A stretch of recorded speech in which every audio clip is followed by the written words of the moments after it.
It's been months since part 1, so I'm gonna give everyone a brief summary so we're all up to speed. As the title implies, Pieck and Zeke are sent to Paradis in place of the original trio, but the Reiner is later included to give them more defense and destructive power. Zeke immediately joins the cadets and rapidly infiltrates the MPs, gathering intelligence far faster than Ani did. Pieck assists him in the process and later joins the MPs to properly support him, and Reiner joins the scouts to give the warriors more coverage. During their investigations, Pieck and Zeke learn about the chapel attacks and King Fritz being a puppet king. But things begin to change when Pieck asks Zeke a offhanded question about Eren and Grisha being a doctor. And after seeing Zeke's reaction, Pieck deduces that there has to be some connections between them, and secretly asks Reiner to gather intelligence on Eren for her. Outside the MPs, Mikasa is moved to Levi's squad because of her one-in-a-generation talent. Eren remains a simple soldier, as his Titan powers haven't been revealed yet. In the last part, we left off with Erwin launching an expedition to clear a path to Shiganshina. Now, without further ado, let's begin.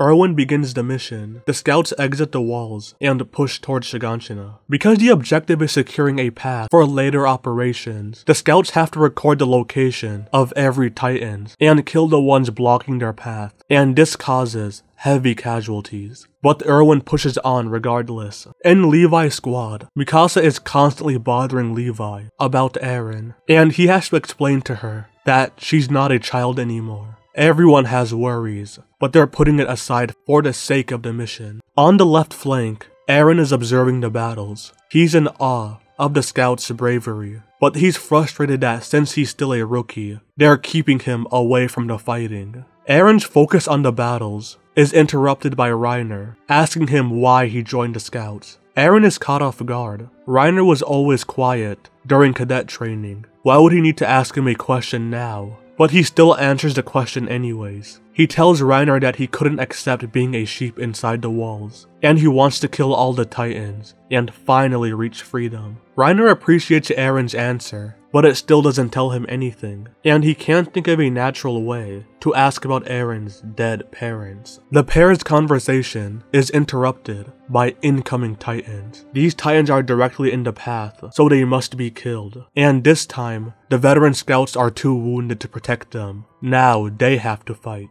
Eren leaves Reiner his horse and intercepts the incoming Titan. Eren masterfully dodges the Titan's arms and scores a clean hit on its nape, securing the kill, and Reiner brings Eren back his horse. The pair have a lot of success picking off lone Titans, and Eren continues to gain more confidence in his ability to kill all the Titans. And during downtime, Reiner would continue asking Eren more questions about his upbringing. Eventually, Eren tells Reiner about the basement key that Grisha left for him. Reiner doesn't understand the importance of Eren's basement, but figures Pieck would know what to do with the information. At the front, Erwin decides that the scouts have killed enough Titans. They've sustained a lot of casualties. Pushing any further might cause a disastrous defeat. Plus, Levi's squad is exhausted. He had been using them to plug up any holes in the formation. For example, when Titans broke through the center right, Levi's squad was sent to support the scouts. Erwin directs the Survey Corps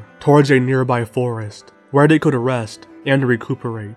Once inside the forest, the squad captains give their report to Erwin, and they begin discussing their next move.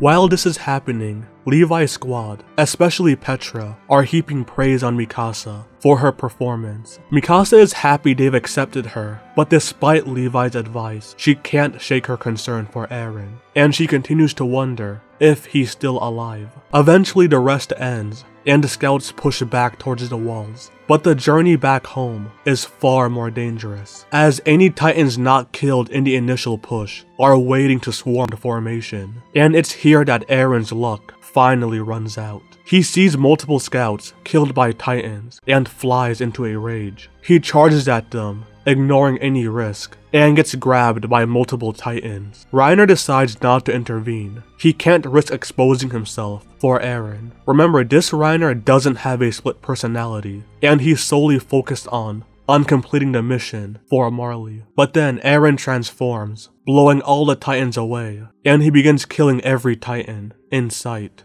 Nearby scouts see Eren's transformation, and not knowing what to do, they begin firing red and black flares, hoping either Levi's squad or Erwin sees them. Levi's squad sees the flares, and begins moving towards the left flank.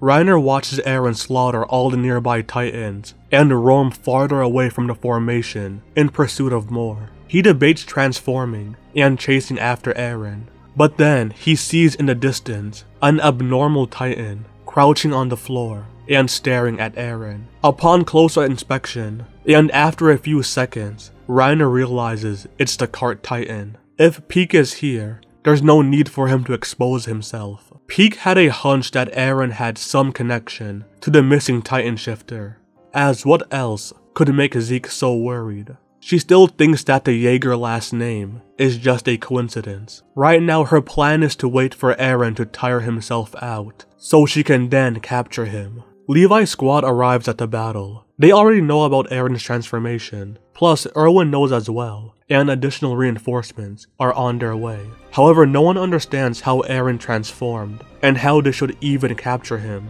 No one thought to bring any titan restraining equipment. Levi orders his squad and nearby scouts to protect Eren until they receive further notice. Mikasa ignores Levi's command and rides straight towards Eren. She's hoping that Eren will recognize her and snap out of it, but he ignores her and continues killing titans. Eventually Eren tires himself out and collapses. By this point, the entire Survey Corps is protecting Eren from titans and sustaining even more casualties. Eren emerges from his titan, and Mikasa, who had been clinging onto it, jumps down and grabs him before a titan can get to him. Erwin announces a full retreat, and the scouts return to the walls. Pieck also heads back. She decides that engaging the scouts is too risky, and a better opportunity will emerge to get Eren. For now, she must rendezvous with Reiner and discuss what he learned.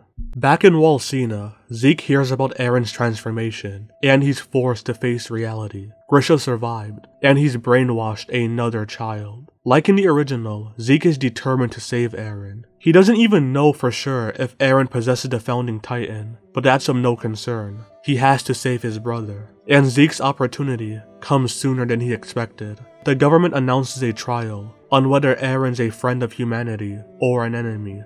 For Zeke, this is the perfect opportunity. He's in good standing with the MPs, and he can leverage that to get close to Eren, either as a prison guard, or by being the one escorting him to the trial. Zeke's main obstacle is Pieck. She is suspicious of him, and is now staying close to him, preventing him from doing anything. He has to find a way to regain her trust. Pieck had spoken to Reiner about Eren, and after learning about the basement, she is convinced Grisha was the missing titan shifter, and he has a connection to Zeke. Because she's unsure of Zeke's motives, she doesn't want him meeting Eren alone under any circumstances. Pieck would later tell Zeke that she will watch the prison, and Zeke can monitor Eren's escort. This way, Zeke can't try anything, as he can only talk to Eren in full view of other MPs, and Zeke begrudgingly accepts.